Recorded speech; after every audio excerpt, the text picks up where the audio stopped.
Most men assume that if a woman cheats, something catastrophic must have happened first: a major fight, a betrayal, some clear breaking point.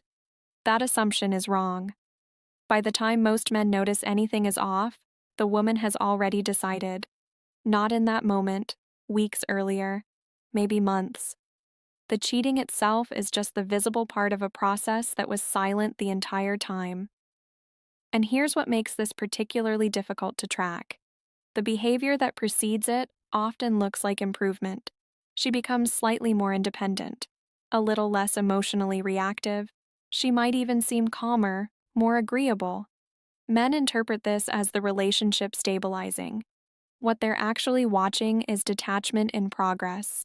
There's a specific pattern that shows up in the data, and it contradicts almost everything men are told about female infidelity. Women don't cheat because they're neglected. They cheat because they've already mentally exited.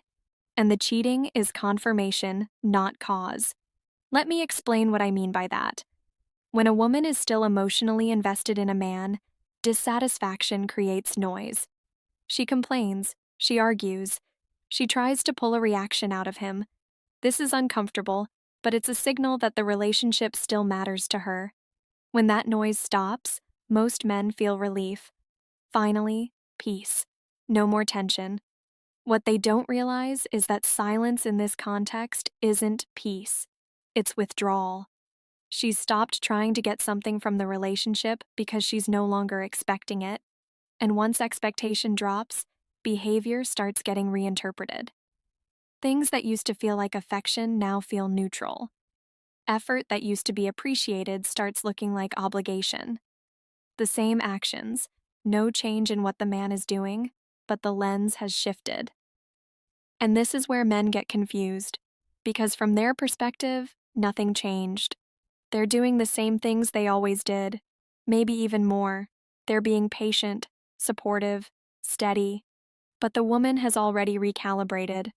What used to work doesn't anymore, not because it's objectively wrong, but because it's being filtered through a different set of assumptions now. Here's the part that doesn't get discussed enough. This recalibration happens silently, and it happens faster than men think. There's a window where intervention might still shift things, but most men don't even know they're in that window because the visible behavior hasn't changed yet. By the time it does, the internal decision is usually locked in, and that's the trap.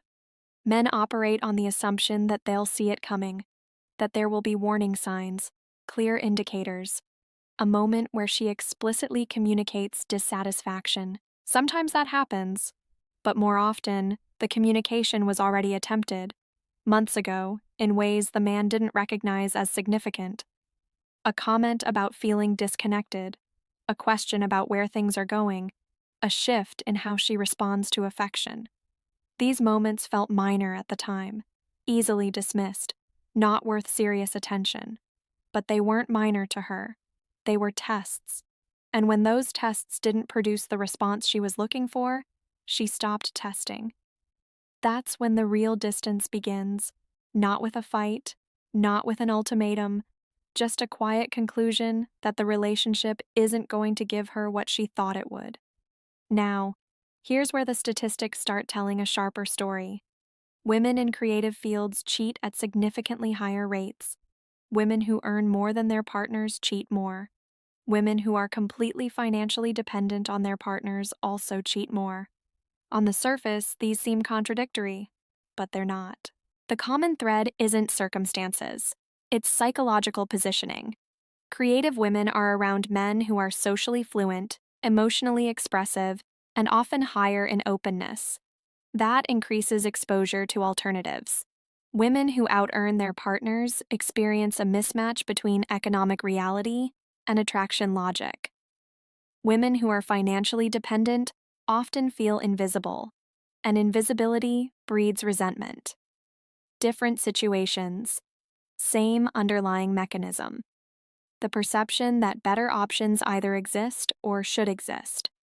And once that perception takes hold, the question stops being, should I cheat, and becomes, why shouldn't I?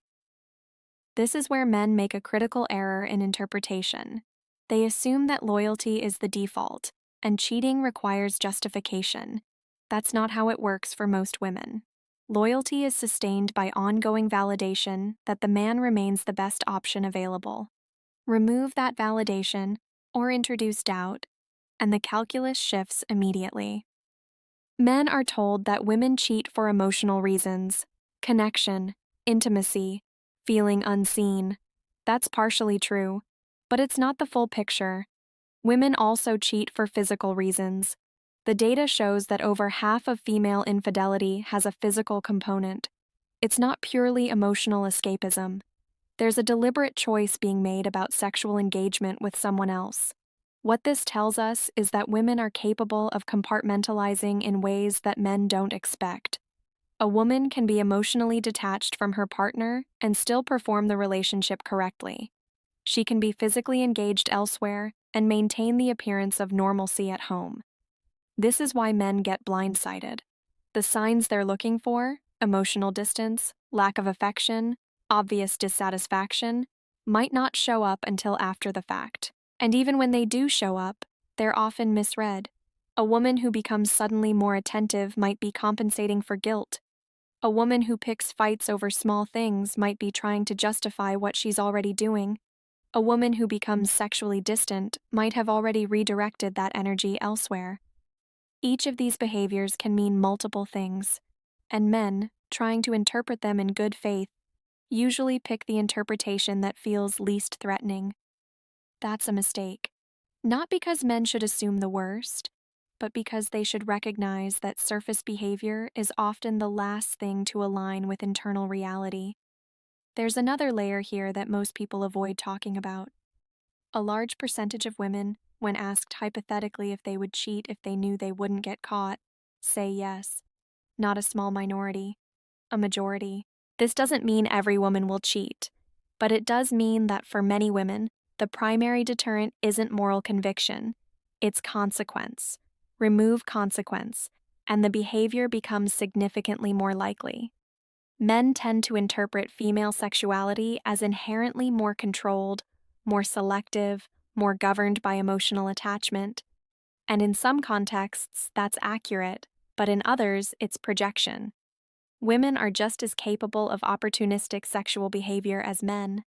The difference is that women are better at concealment, better at managing perception, and better at maintaining plausible deniability.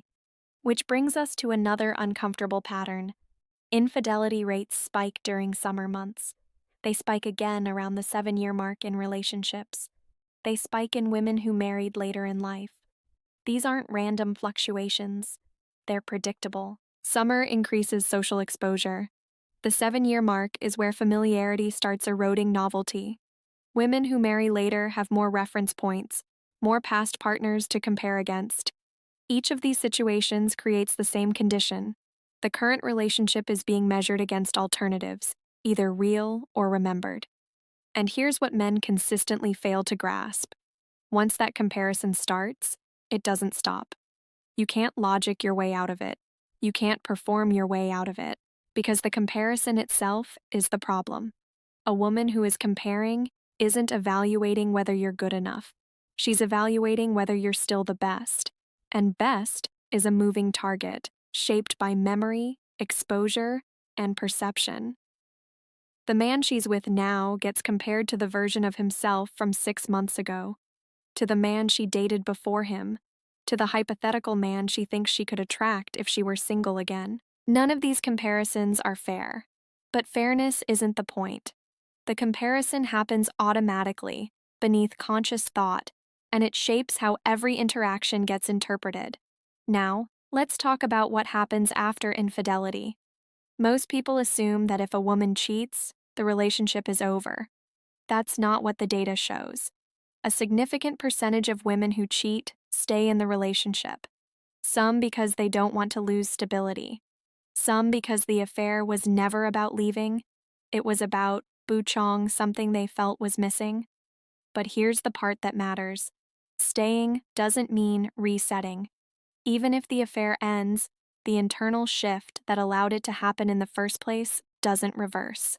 The woman who cheated has now proven to herself that she's capable of it. That changes the psychological framework permanently. Men in this situation often try to win her back. More attention, more effort, more reassurance. This almost never works, because the problem wasn't a lack of effort. The problem was that effort stopped being valued, and increasing something that isn't valued doesn't restore value. It just highlights desperation. There's a final piece here that connects everything. Women whose parents cheated are significantly more likely to cheat themselves, not because infidelity is genetic, but because it's normalized. They watched it happen, they saw it rationalized, they learned that relationships are conditional, that attraction is fluid, and that loyalty is negotiable. This doesn't mean every woman from that background will cheat, but it does mean the psychological barrier is lower. The behavior is already part of the available script. And once something becomes part of the script, it's not a question of if, it's a question of when the right conditions align. So where does this leave us? Men are told that if they're good partners, attentive, respectful, emotionally available, infidelity won't happen. That's not true. Infidelity happens when a woman perceives a better option, or when the current option stops feeling like a choice she would make again. You can't prevent that by being better. You can only delay it by remaining the kind of man she wouldn't have access to if she left. That's not a relationship strategy. That's just reality. And once you see it, you can't unsee it.